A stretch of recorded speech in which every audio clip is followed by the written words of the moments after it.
കൊട്ടിയൂരമ്പലം കൈലാസമായി, ഭക്തപ്രവാഹത്തിൻ ഗംഗയാറായി. ദക്ഷന്റെ ഹോമത്തിൻ ഭൂമി വിളങ്ങി, ദക്ഷിണ കാശിയെ നമ്മൾ വണങ്ങി. കൊട്ടിയൂരമ്പലം കൈലാസമായി, ഭക്തപ്രവാഹത്തിൻ ഗംഗയാറായി. ദക്ഷന്റെ ഹോമത്തിൻ ഭൂമി വിളങ്ങി, ദക്ഷിണ കാശിയെ നമ്മൾ വണങ്ങി.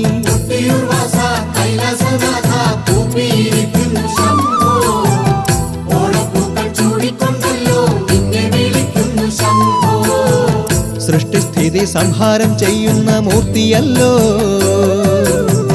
സത്യശിവ സൗന്ദര്യമേകും കൊട്ടിയൂർനാഥനല്ലോ.